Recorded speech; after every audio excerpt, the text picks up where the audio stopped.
A friend set up my dad and he was nearly beaten to death. My grandfather got revenge on everyone involved. TLDR, my dad was nearly beaten to death and my grandfather went nuclear on everyone involved. This isn't my story, but it comes from my dad and other family members who witnessed it. Background. This all went down in the late 1970s when my dad was 17. The area he grew up in was in the UK and was a stereotypical working class town. The part of town my family lived in was run down, full of poor families and had its fair share of crime, but it was close-knit and everyone knew everyone. This will be important later. Now my dad wasn't the most well-behaved kid, and he had hated being at school, but aside from a speeding ticket he had never been in trouble with the police. He was, and still is, a really talented musician and had a very active social life. For his 17th birthday one of his friends had bought him a leather jacket with a very specific logo on it. We'll call this friend Dave for future reference. According to my dad it was a rare and quite expensive motorcycle jacket. He was extremely happy that Dave had got it for him. Dave had bought himself the same jacket a while before and it was a big surprise. My grandmother apparently joked that with the jackets on they looked like twins, and she wasn't far wrong. They had similar features, black hair, and were both well known for being kitted out in motorcycle gear.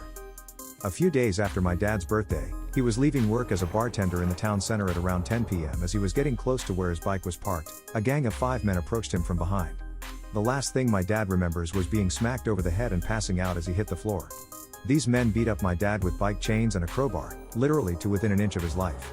Luckily 2 bouncers from a nearby pub had heard the commotion and rushed to help. The men ran off, the bouncers called the cops and my dad was taken to hospital. It turned out that Dave had quite a substantial gambling habit and owed a large amount of money to people who you really didn't want to owe money to. They had threatened Dave and told him that they would be looking for him to teach him a lesson. So Dave decided to set up my dad to take the beating instead of himself, or at least lessen his chances of taking it. He had bought my dad the same jacket because these guys knew that was what he wore when he rode. He then arranged for a guy he knew to find out when my dad left work and call up the loan sharks to let them know where Dave was. What a scumbag. The revenge. My grandfather and grandmother were obviously distraught about this whole thing. The first thought on my grandfather's mind was if my dad would survive. When that was answered, his second was how best to get revenge. Bit of background on my grandfather. He was a lifelong boxer and a career military man. He enlisted at the back end of World War II at 17, stayed in the forces through Korea and then served in Malaya and Burma as a scout and sniper during the mid to late 1950s. He only reluctantly retired when my dad was little and worked as an engineer after his discharge. This guy was a certified badass even into his 50s, and although he wasn't the best husband or father at times, he could never stand by and watch his family get hurt. The first move my grandfather made was to call up every ex-service buddy, bouncer, pub landlord etc. that he knew, and even a few less than legit characters he knew from the pubs. In my town word traveled fast, and my grandfather was well liked and had a bit of a reputation, so it wasn't long before he had the names and addresses of the 5 men who had attacked my dad. Apparently these guys had been bragging about beating up a defenseless man from behind.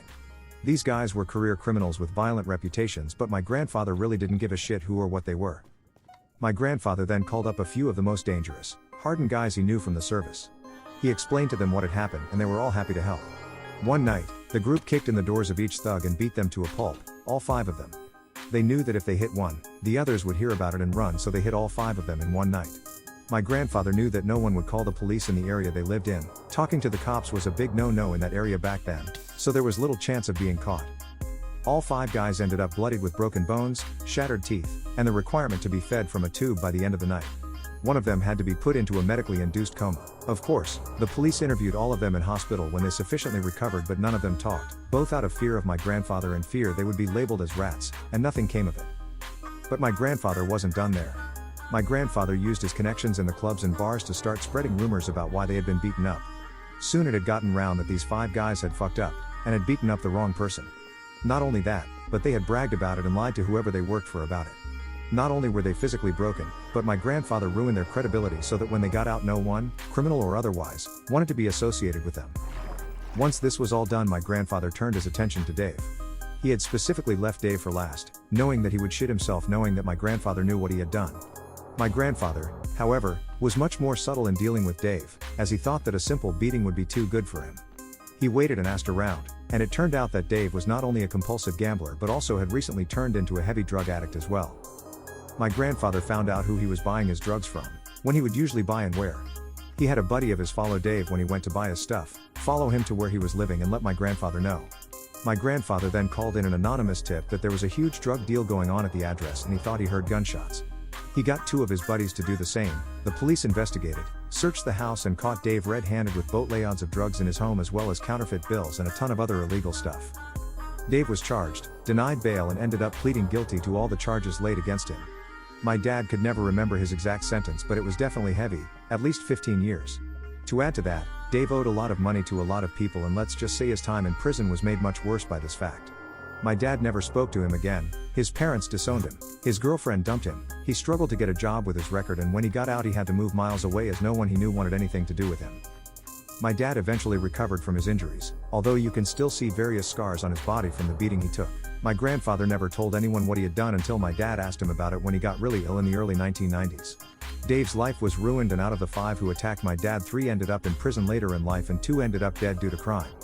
My grandfather passed away in the late 1990s, and although my dad and him had their issues, it could never be said he didn't look out for him when he needed it.